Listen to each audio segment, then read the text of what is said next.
I'm Luna. I'm 25 years old. And if you asked me to describe my life in one word, it would be balance. I was born in a quiet town, in a middle-class home that smelled like chai in the morning and worn-out books in the evening. My father is an electrician, my mother a nurse. They worked hard, harder than most people ever saw, and everything they earned they gave to me and my younger brother, with hope folded neatly into every sacrifice. As a child, I was a dreamer. I used to sit by the window for hours, making up stories about the stars, about distant lands, and characters only I could see. But I also knew from early on, dreaming came second. First came studies, responsibilities, discipline. I wasn't taught to chase the clouds. I was taught to carry my family's future on my shoulders. It wasn't a bad life, but it wasn't entirely mine either. In school, I was the bright one, the one who always got good grades, who teachers praised, who relatives compared their kids to. But no one saw how hard it was. I used to study late into the night, not because I loved it, but because I was afraid. Afraid to disappoint the people who gave up everything for me. At home, we never talked about emotions. We talked about bills, fees, the rising cost of groceries.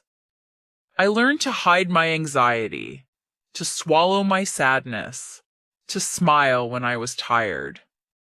And somehow, over time, that mask became my face. I remember once during my final year of college, I had a panic attack in the bathroom before my exam. I sat on the floor, gasping, shaking, and still. I wiped my tears, fixed my hair, and walked in like nothing happened. Because that's what strong girls do, right? We keep going, even when we're crumbling. What saved me was writing. It started as a journal, then turned into poems, then stories. I wrote when I couldn't speak. I wrote when the world became too heavy. In my words, I wasn't just a daughter or a student. I was a warrior, a lover, a wanderer. I was free, but no one knew. Because when you come from a place where survival matters more than self-expression, you don't tell your parents you want to be a writer. You don't say, I want to chase art. You say, I'll apply for a government job. You say, I'll make you proud. So I lived two lives.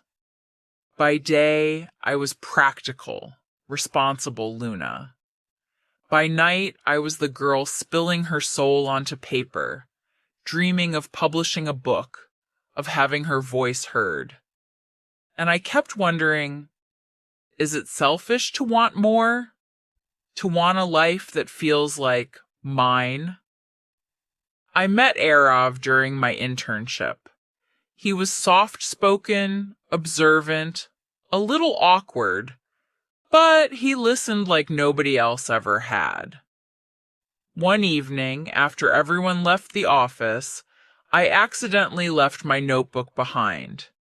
He returned it the next day and said, "Your words, they moved me." It was the first time someone saw the real me, the one I kept hidden. He didn't laugh at my dreams. He didn't tell me to be more practical. He told me I was powerful, that my voice mattered, that I deserved to live a life where I could breathe freely. Loving him felt like walking into the sun after years in the dark, but I was scared. Scared to trust it. Scared of what people would say. Scared of losing myself again. But he waited. He didn't push. He just stayed. And slowly, I started believing I was worth staying for. Today, I still live in the same town. I still help my family. But something has changed. I published my first short story last year, under my real name.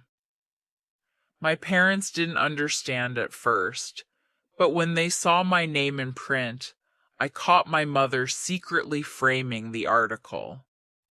My father read it and said, "I didn't know you had all that inside you." I cried that night, not because of what he said, but because I finally felt seen. I'm still figuring life out. I'm not wildly successful. I'm not rich, but I am alive, in the truest sense. I laugh louder. I cry without shame. I love without fear. I write and I share and I dare to take up space.